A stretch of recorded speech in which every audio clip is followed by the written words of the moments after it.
Okay, हरे कृष्णा सभी को। पंचांग प्रणाम। तिरुपति में अनेक पहाड़ियां हैं। दूर से वे आपको स्पष्ट दिखाई दे नहीं देती। वे बादलों जैसी धुंधली दिखाई देती हैं। किंतु यदि आप थोड़ा आगे जाएंगे, वही पहाड़ियां हरी भरी दिखाई देंगी।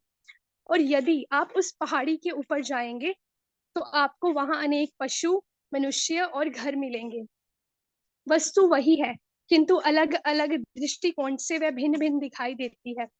इसलिए जब तक कोई पूरी तरह श्री कृष्ण को नहीं समझता, वे परम सत्य की अनुभूति निराकार रूप में ही करता है।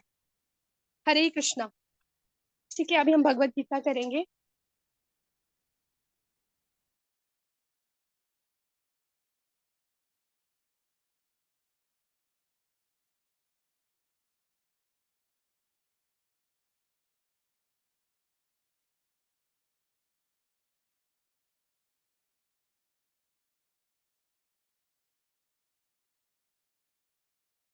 हरे कृष्णा। ठीक है, अभी हम भगवत गीता का श्लोक करेंगे। माता जी, एक मिनट में थोड़ा साइड पे जाती हूँ, यहाँ थोड़ा होल्ड है। जी माता जी। अनंत विजयम राजा कुंती पुत्रो युधिष्ठिरः नकुलः सह देवश्च सुघोष मणिपुष्पकौ काश्यश्च परमेश्वासः शिखण्डी च महारथः दृष्टद्युम्नो विराटश्च सात्यकीश्चापराजितः द्रुपदो द्रौपदेयाश्च सर्वशः पृथिवीपते सौभद्रश्महाबाहुः शंखा शंखादम धमुः पृथक पृथक। प्लीज आप हरे लोग बीच में कृष्ण। मैसेज मत किया करो। माइंड डिस्ट्रैक्ट हो जाता है। हरे कृष्णा। जी माता जी। हरे कृष्णा सभी को। थैंक यू सो मच माता जी, आपने वर्ड्स पढ़ दिया। तो अभी हम इसका अनुवाद देखेंगे। हे राजन, कुंती पुत्र राजा युधिष्ठिर ने अपना अनंत विजय नामक शंख बजाया तथा नकुल और सहदेव ने सुघोष एवं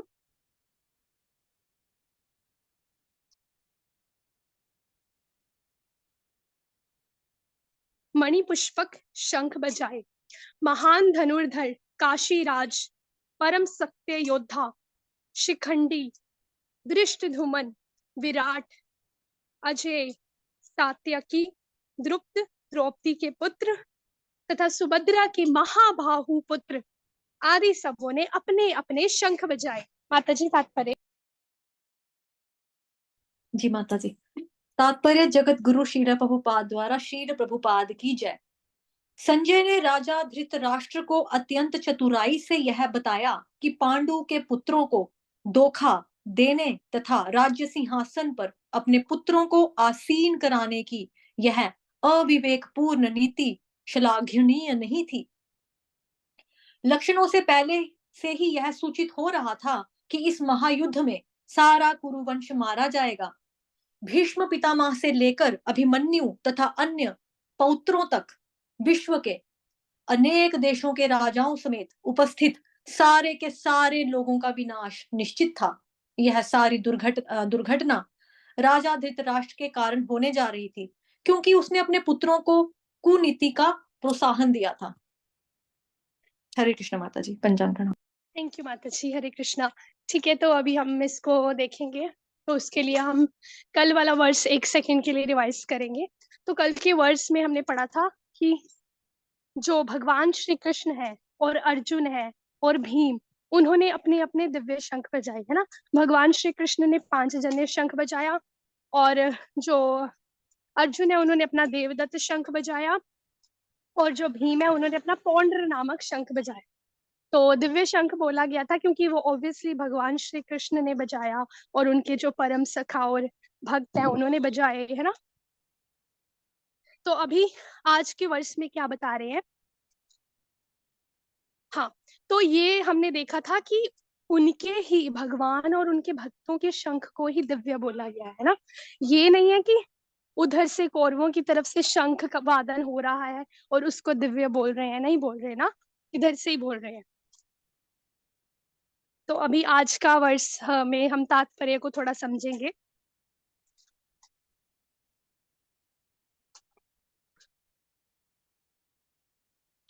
तो ऊपर हमने देखा है अनुवाद में कि जो सबने मतलब के योद्धा है, शिखंडी, धृष्टद्युम्न, विराट,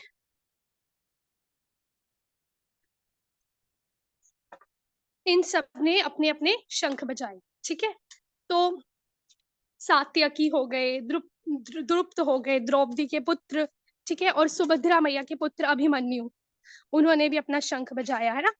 तो ये कौन है? पांडवों की साइड। ठीक है, तो आप ये चीज देखोगे, जो अभिमन्यु थे वो भी मात्र 14 साल के थे, है ना, 14 वर्ष की उनकी आयु थी। और यहाँ पे एक्चुअली ये क्यों हो रहा है, ये सब जो मतलब लिखा हुआ है वर्स में, ये सब संजय बता रहे हैं राजा धृतराष्ट्र को, है ना। संजय एक्सप्लेन कर रहे हैं कि सबने अपने अपने शंख बजाए, भगवान ने दिव्य शंख बजाया, है ना।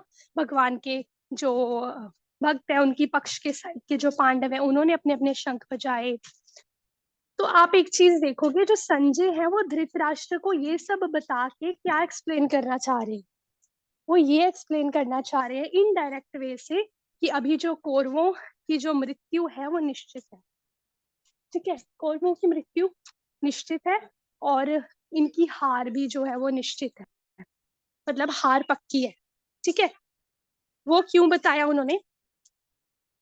क्योंकि जो राजा धृतराष्ट्र था वो तो ऑलरेडी उसको मतलब भय था कि हम हारने वाले हैं, मतलब मेरे पुत्र हैं कहीं हार ना जाएं, क्योंकि उनको पता है ना कि भगवान श्री कृष्ण के साथ कौन है, राजा युधिष्ठिर, धर्मराज, है ना। तो उनको ऑलरेडी पता था ये कि मतलब आ, मतलब मेरे पुत्र हार जाएंगे, है ना। उसको अंदर से पता था, इन मतलब फीलिंग आ रही थी, स्ट्रॉन्ग गट फीलिंग। लेकिन जब संजय है, उन्होंने ये बता के ना बहुत क्लियर कर दिया कि वो क्यों बता रहे थे, क्योंकि उन्होंने धोखे से, कौरवों ने जो था वो धोखे से पांडवों से राज सिंहासन छीना, है ना। वही करना चाह रहे थे, उनको मारना भी चाह रहे थे अब। तो दैट्स वाई वो उनको क्लियर कर रहे हैं कि अभी जो उनकी मृत्यु है वो बिल्कुल निश्चित है। ठीक है, उसके अलावा क्या है, वो ये कह रहे हैं कि पहले से ही उन्होंने लक्षणों से ये सूचित कर दिया कि दिव्य शंख बजाए। ठीक है, उनको पहले से ही, जैसे होता है ना कोई मतलब कि किसी को पता होता है कि मेरा एग्जाम अच्छा नहीं हुआ, है ना, तो उसको पहले से डर होता है अंदर से, है ना, कि अरे मैं तो फेल हो जाऊंगा, है ना, क्योंकि मेरा तो एग्जाम अच्छा नहीं हुआ। लेकिन उसको अगर उनकी जो टीचर है वो और बता दे कि जिन जिन बच्चों ने गंदा एग्जाम दिया है उनकी खैर नहीं, तो वो डर जाते हैं, और क्योंकि उनको पता होता है कि हमारा एग्जाम गंदा गया, हम फेल होने वाले। वैसे ही जो संजय हैं वो क्या बता रहे हैं इनडायरेक्टली, कि जिन्होंने पूरी जिंदगी में अपने धर्म परायण कोई काम किए ही नहीं, दूसरों से धोखाधड़ी की है, कपट किया है, छल किया है, वो उनकी कभी जो जीत है वो हो ही नहीं सकती। ठीक है, उसी तरह जो संजय है वो इनडायरेक्ट वे से यही बता रहे थे कि अगर कौरवों ने, आप सबने पूरी जो अपनी लाइफ है वो धर्म का कोई काम नहीं किया, दूसरों के साथ कपट किया, दूसरों की भूमि छीनने के लिए ये सब किया, तो आपका कैसे अच्छा होगा, है ना। यहाँ पे बता रहे हैं कि भीष्म पितामह से लेकर, भीष्म पितामह कौन है, भीष्म पितामह से लेकर अभिमन्यु तक क्यों बोला है, क्योंकि भीष्म पितामह है वो है एज में भी सबसे बड़े हैं, ज्ञान में भी, ज्ञान की दृष्टि से भी बड़े हैं। ठीक है, और योद्धा भी बहुत बड़े हैं। तो भीष्म पितामह से लेकर अभिमन्यु, अभिमन्यु तक क्यों, क्योंकि अभिमन्यु है वो सबसे छोटे वहां पे युद्ध में, क्योंकि वो केवल 14 वर्ष के थे। ठीक है, अभिमन्यु तथा अन्य पौत्रों तक, बाकी सब की बात हो रही है, विश्व के अनेक देशों के राजाओं समेत उपस्थित सारे के सारे लोगों का विनाश निश्चित था। और ये भी बताया है कि भीष्म पितामह भी, चाहे वो धर्मपरायण है ना, वो बहुत ज्यादा मतलब भगवान को मानते थे, लेकिन वो यहाँ पे क्यों भीष्म पितामह का नाम लिया है, क्योंकि चाहे ही भीष्म पितामह मतलब धर्म के लिए मतलब खड़े होते थे पहले, लेकिन अभी वो क्या थे, वो गलत साइड में थे, विरोध में थे, है ना, कृष्ण के ऑपोजिट साइड में थे। तो यहाँ से हमें ये शिक्षा भी मिलती है कि अगर चाहे आप कितना मर्जी अच्छे रहो, लेकिन अगर आप भगवान के अगेंस्ट हो जाओगे ना, भगवान के अगेंस्ट मतलब धर्म के अगेंस्ट हो जाओगे ना, तो आपको कोई भी नहीं बचा सकता। तो आपकी जो मृत्यु है, विनाश है, वो निश्चित है, पक्का है। और ये सारी दुर्घटना राजा धृतराष्ट्र के कारण होने जा रही थी। राजा धृतराष्ट्र हैं, ठीक है? उनके कारण क्यों लिखा है कि होने जा रही थी? क्योंकि उसने अपने पुत्रों को कुनीति को प्रोत्साहन दिया था। मतलब कहते हैं ना कि जो अपब्रिंगिंग होती है, मतलब बचपन से हम कैसे रहे, मतलब बचपन से हम कैसे रहे, हमारे पेरेंट्स ने जो हमें सिखाया वही हमारे अंदर गुण आ जाते हैं। तो वही चीज यहाँ पे बताई जा रही है। क्यों विनाश निश्चित था? क्योंकि राजा धृतराष्ट्र है, उसने अपने बच्चों को कभी भी धर्म के लिए प्रोत्साहन नहीं दिया कि तुम अच्छे कार्य करो, तुम किसी के साथ छल कपट मत करो, है ना, तुम दूसरों को दूसरों का हक दो, तुम भक्ति करो, ये सब कभी नहीं सिखाया। तो हमें इससे एक शिक्षा और ये मिलती है कि अपने जो बच्चे हैं उनको हमेशा, बच्चे हो गए या कोई भी हो गया, दूसरों के बच्चों को भी हमें ये सिखाते रहना चाहिए कि हमें हमेशा धर्म के लिए खड़े होना है, और हमें हमेशा भक्ति भक्ति वाले कार्य करने हैं जो अच्छे कार्य हों, है ना। ये नहीं कि अकेला सकाम कर्म करो, सकाम कर्म करना भी गलत है, लेकिन वैसे कार्य करने हैं जो भगवान की प्रसन्नता के लिए हो, है ना। तो यही से हमें ये शिक्षा मिलती है कि भीष्म पितामह से लेके अभिमन्यु तक, सारे के सारे अन्य पुत्रों तक, सबका, और बाकी देशों के बड़े बड़े राजाओं का भी विनाश जो था वो निश्चित था। हरे कृष्णा माता जी, आप कुछ ऐड करना चाहोगे? हरे कृष्णा माता जी, नहीं आपने बहुत अच्छा करवाया, सब ठीक था, अच्छा था। और जैसा माता जी बता रहे हैं कि भीष्म पितामह जो हैं वो सबसे ज्यादा मैच्योर थे, मतलब एजेड पर्सन थे। तो जो अभिमन्यु का नाम लिया, सौभद्रश्च बोला ना श्लोक में, सौभद्रश्च का मतलब है सौभद्रा का पुत्र, सौभद्रा का पुत्र यानी अभिमन्यु, है ना। उसके बारे में खास तौर पे बताया श्लोक नंबर 18 में, जो हमने पढ़ा था अभी। तो उसकी जो एज थी वो सिर्फ 14 साल थी, 14 ईयर्स ओल्ड था ओनली। तो बहुत ही क्वाइट यंग, ही बस क्वाइट यंग की जब उसको मृत्यु की प्राप्ति हुई है। और मारा भी उसको धोखे से गया था, एक जने को बेचारे को सारे चारों तरफ से घेर लिया था। ये रहा, सौभद्रश्च महाबाहु, है ना। तो इसका मतलब सुभद्रा का पुत्र यानी कि अभिमन्यु जो था। तो अभिमन्यु भी पावरफुल था, शक्तिशाली था, लेकिन हाँ यंग था, बहुत जवान था। तो युद्ध में हमेशा हानि ही होती है। हमें यहाँ से ये सीखना है कि हमें आपस में मिलजुल के रहना चाहिए, किसी से लड़ाई झगड़ा नहीं करना चाहिए, या हत्याएं एक दूसरे की, इतनी जिद पे आ जाना कि जैसे हो जाता है ना कि इतने गुस्से में आ जाते हैं लोग कि मार भी दे देते हैं, मतलब जान से ही खत्म कर देते हैं। कोई प्रॉपर्टी का केस हो, यहाँ पर भी हमें प्रॉपर्टी का ही देखने को मिलता है। औरत की जो इज्जत है उसको लेकर भी झगड़े को देखने को मिलता है, पुरानी दुश्मनी जो पुरानी रंजिश है उसको भी देखने को मिलता है, बस सब कुछ है। तो भगवत गीता बेसिकली क्या है, लाइफ मैनुअल है। ये हमको कैसे जीना है, जीवन शैली कैसे होनी चाहिए, वो हमें सिखाती है। तो श्रीमद् भगवत गीता आपने सभी ने लर्न किया था, 12th चैप्टर, 16 चैप्टर मैंने सबको लर्न करवाया था। तो 12 चैप्टर में भी क्या है, भगवान के भक्तों के गुणों के बारे में, वो भी चेकलिस्ट है पूरा। और 16वें अध्याय में क्या है, पहले 3 श्लोकास में 26 दैवीय गुणों के बारे में वर्णन किया गया है, और बाकियों में क्या किया गया है, असुरी गुणों के बारे में बताया गया है। तो हमें चेक करना चाहिए टाइम टू टाइम कि हमारे अंदर कौन सी खामियां हैं और कौन सी क्वालिटीज हैं। क्वालिटीज को और ज्यादा डेवलप करने की ट्राई करनी है, कमियों को कम करने की ट्राई करनी है। तो वो कैसे होगी, जब हम भगवत गीता पढ़ेंगे, शास्त्र को पढ़ेंगे, क्योंकि भगवान जी की वाणी है, भगवान जी का उपदेश है, दिव्य उपदेश है बेसिकली। तो हमें पता लगेगा कि हम धर्म के साथ कितने हैं और हम अधर्म के साथ कितना है। तो हमको अधर्म की तरफ नहीं जाना है, अधर्म के रास्ते पे नहीं चलना है, हमको धर्म की तरफ चलना है ना। अच्छे लोगों के साथ दोस्ती रखनी है, A for association of devotees, भक्तों के संग में रहना है। तो भक्त क्या करते हैं, आपका हाथ पकड़ के आपको ऊपर लेकर आते हैं कि चलो साथ में भक्ति करेंगे। तो आप लोग बहुत खुशनसीब हैं कि जो आप मॉर्निंग में चैंटिंग सेशन में आते हैं, और भगवान जी ने आपको मौका दिया, भगवान जी ने आपको चुना है उनके पवित्र नामों का जप करने के लिए। अदरवाइज लोगों के मुंह से नाम नहीं निकलता है, नहीं निकलता है। बड़ा मुश्किल होता है लोगों के लिए हरे कृष्ण महामंत्र का जप करना, या मतलब भगवान का नाम लेना बहुत मुश्किल होता है। क्योंकि बहुत बार मैंने कथाओं में देखा है कि जो व्यास गद्दी पे होते हैं प्रचारक, वो बोलते हैं बोलिए बोलिए हरे कृष्णा बोलिए, तो वो मुंह देखते रहेंगे, बोलेंगे नहीं। आंखें खोल के बस मुंह देखेंगे, बट मुंह से नहीं निकलता उनके हरे कृष्णा, इतना ऐसा हाल होता है लोगों का। तो आप अपने आप को बहुत लकी समझो, चाहे आपको हो सकता है अभी प्रॉब्लम हो रही हो यहाँ पे चैंटिंग सेशंस में आने के लिए, क्योंकि कई लोगों को मैं उठाती हूँ, कई लोग आनाकानी करते हैं, हो जाता है उनका, किसी को 10 बार फ़ोन करना पड़ता है, नहीं आते हैं। लेकिन फिर भी मत सोचो कि हम ऐसे कर रहे हैं।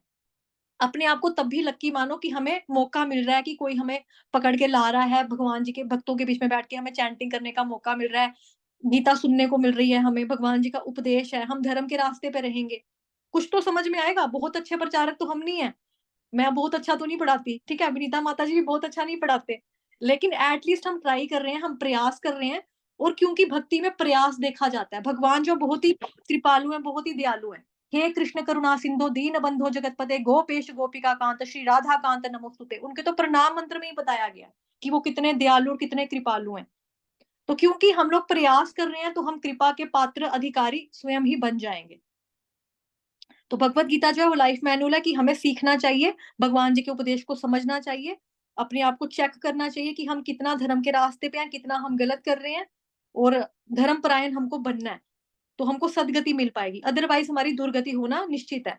दूसरा हमको ये सीख मिलती है कि युद्ध जो होता है, लड़ाई झगड़े जब भी होते हैं, वो हमेशा ही नुकसानदायक होते हैं, दोनों पार्टीज के लिए। दोनों तरफ यहाँ पर देखो, दोनों योद्धा जो है ना पावरफुल हैं।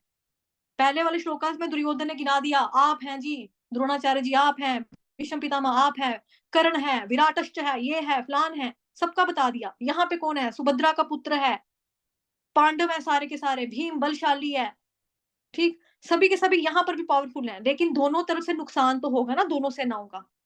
मतलब मृत्यु दोनों साइडों से होगी। एक कोई बाहुबली, मतलब हैं सारे बाहुबली हैं यहाँ पे लेकिन जितना मर्ज़ी शक्तिशाली हो, मृत्यु तो फिर भी युद्ध में नुकसान तो होता है ना, जनहानि का नुकसान जिसको कहेंगे, उसका नुकसान होता है। कई औरतें विधवा हुई होंगी, कई बच्चे अनाथ यतीम हुए होंगे, है ना? तो कइयों का एक ओनली अर्निंग फैमिली मेंबर था, वो मारा गया होगा। तो युद्ध में हमेशा, लड़ाई झगड़े में हमेशा क्या होता है? नुकसान होता है, और दोनों साइडों का होता है। अगर हम किसी से दुश्मनी करते हैं ना, तो एक साइड का नुकसान नहीं है कि ये मेरा दुश्मन है, देखना मैं इसको चोट पहुँचाऊँगा, इसका नुकसान करूँगा, तो ये इसको ऐसी जगह जाके मारूँगा। अपना भी नुकसान होता है। अगर आप पावरफुल हो, आपकी जनता का नुकसान नहीं हुआ, जनहानि नहीं हुई, आपकी तरफ के लोग नहीं मारे गए, या आपकी खुद की मृत्यु नहीं हुई, लेकिन जो दिमाग है ना आपका, वो कितना ज़्यादा डिस्ट्रॉय हुआ है, उसको उसको सोचो। क्योंकि आत्मा जो है, वो खाली उसका एक ही काम है, भगवान जी की तरफ जाना। भगवान, उसकी स्वाभाविक स्थिति है ये, जीवेर स्वरूप होए कृष्णेर नित्य दास। तो अगर हम उसको भगवान का दास नहीं बना के रखेंगे, अपनी इंद्रियों का दास बना के रखेंगे, मुझे उसको कत्ल करना है, वो मेरा दुश्मन है, इसका मैं पीछा नहीं छोड़ूंगा, इसको मैं तरोड़ मरोड़ के छोड़ूंगा, इसको मैं तबाह कर दूंगा, इसको मैं तहस नहस कर दूंगा, इसने ये किया था, इसने वो किया था। तो दोनों की दोनों चीजें नुकसान के लिए हैं। चाहे आपकी मृत्यु नहीं हो रही, लेकिन दिमागी तौर पे आप मेंटली परेशान हो रहे हो, अपने आप को टॉर्चर कर रहे हो कि जब तक नहीं मारूंगा, बदला बदला बदला। तो इन चीजों से हमें बचना है, ये चीज़ें सही नहीं है। बिकॉज़ ये बदले वाली भावना भी, या जब ज़्यादा हमें किसी के ऊपर चिढ़ या ज़िद आ जाती है कि इसको तबाह करना है, तहस-नहस करना है, पूरा डिस्ट्रॉय करके रखूँगा, तो वो क्या होता है, रजोगुण और तमोगुण का मिक्सचर होता है। ठीक है? तो ऐसे केसेज़ में हमको दोनों दोनों के मतलब पक्षों को नुकसान होता है, तो हमको भागवत गीता पढ़ना चाहिए, श्रीमद् भागवतम पढ़ना चाहिए, भक्तों के संग में रहना चाहिए, हरे कृष्ण महामंत्र का जप करना चाहिए, भगवान जी को भोग लगाना चाहिए, प्रसाद ग्रहण करना चाहिए, ताकि हम सत्व में आ सकें, सतोगुण में आ सकें। मतलब कि रजो और तमो से ऊपर उठ के हम सतोगुण में आ सकें। तो सतोगुण में अगर हम जितना रहें तो अच्छा है, अभी तक का जो हमारा लेवल है वो सतोगुण में रहने वाला है, बट आगे इससे और भी स्तर है। उसको बोला जाता है शुद्ध सत्व, शुद्ध सत्व बोला जाता है। अगर आपको याद होगा, श्रीमद् भगवद गीता का जो 4 मंथ्स वाली क्लास ली थी मैंने पहले, उसमें प्रेजेंटेशन में मैंने आपको बताया था ना, जो प्योर व्हाइट कलर का था, जिस पे लिखा होता है शुद्ध सत्व। पुराने जो होंगे उनको याद होगा वो पीपीटी, क्योंकि वो बहुत बार मैं उसको डीपे में बताती थी कि क्या है। ठीक है? तो हमें भगवान की सेवा करनी है, वैष्णव की सेवा करनी है, सत्व रजो से ऊपर उठना है, सॉरी, तमो और रजो से ऊपर उठ के सत्व गुण में आना है, और सत्व से भी ऊपर उठने की ट्राई करनी है, शुद्ध सत्व तक जाने की हमें ट्राई करनी है। और आज आपकी क्लास होगी अभिनीता माता जी, 12 बजे लेनी है, 1 बजे लेनी है आपने? अच्छा जी, वही 12 बजे ठीक है। ठीक है, 12 बजे वैष्णव भजन की क्लास बाकी होगी आज जैसे आपकी। आप बोलो। नहीं, मैं तो अवेलेबल नहीं होंगी, मैं तो ट्रैवल पे हूँ ना अब। जी, जी, जी। ठीक है, तो 12 बजे ठीक है टाइम। ठीक है। तो हरे कृष्णा सभी को, थैंक यू, सभी का धन्यवाद, आप सभी भक्तजन जुड़े। तो आप लोगों से रिक्वेस्ट है कि उत्साह जो है ना, ये आपका कम नहीं करना, कम नहीं होने देना। हम लोग आपको टाइम टू टाइम मोटिवेट करेंगे, जितना हमें आएगा। अभी ऑल्दो हम लोग खुद कैपेबल नहीं है उतने, लेकिन छोड़ना नहीं है आना, रोज आना ही आना है। ठीक है, अनम्यूट नहीं कर पा रही हूँ, बैटरी लो, कोई बात नहीं श्रेयासी माता जी, इट्स ओके। हरे कृष्णा, तो यहाँ पे विराम लेते हैं सभी। आप लोगों का थैंक यू, कल समय पे आ जाएंगे। तो जैसा कि आप जानते हैं 4:30 का टाइम भले ही है, लेकिन लोग 3:15 3:30 बजे जुड़ना शुरू हो जाते हैं, तो आप लोग जुड़ सकते हैं जल्दी।